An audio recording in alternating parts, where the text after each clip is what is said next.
কিন্তু দরজাটা এক ধাক্কায় বন্ধ হয়ে গেল। পায়েল যেদিকেই তাকালো সেই দিকেই ভয়ঙ্কর সব বিভীষিকাময় ছায়ামূর্তি দেখতে পেল।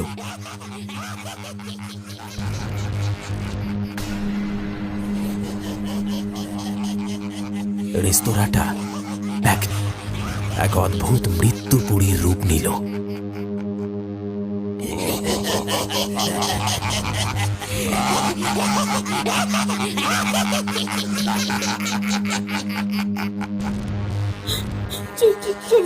চলে যাও তোমরা, আমাকে এখান থেকে যেতে দাও, যেতে দাও, আমায় যেতে দাও। এখানে একবার যে আসে তারা কেউ আর এখান থেকে ফিরে যেতে পারে না। তুইও পারবি না। মুহূর্তের মধ্যেই সেই বৃদ্ধা মহিলা ভয়ঙ্কর এক পিশাচিনীর রূপ নিল। সেই রূপ দেখে ভয়ে আঁতকে উঠল পায়েল।